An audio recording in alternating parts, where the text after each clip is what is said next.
Ayan, namin si nagtatanong na absorbent ba yung Yoli natin, Yoli baby pants diaper. Ito yung kanyang loob. So, titingnan natin ha. So, ayan, lalagyan natin ng water.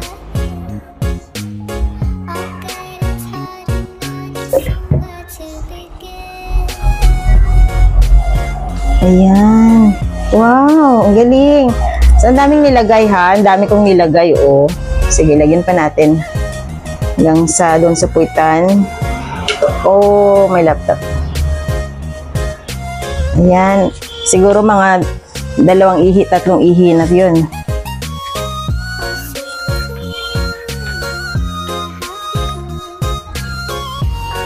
Oh. Ayan. Oh, ayan na siya, oh. Yes, absorbent. Oh. As in. Ayan mga mi, paano ba naging absorbent tong ating Yoli pants diaper?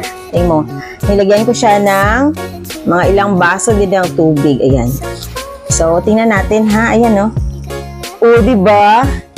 Absorbent talaga. Oh. Talaga siya na, walang tubig na pumapatak. Oh. Yan siya. Oh, diba? Ang bigat na niyan. So, ganyan siya ka-absorbent. Saka walang rashes yung baby ko, ginamit na kasi. And medium to 5XL po ang meron tayo. So, most of the diaper na meron tayo dito sa TikTok, wala siyang 5XL. So, ito meron siya at nasa yellow basket lang yan mga mi.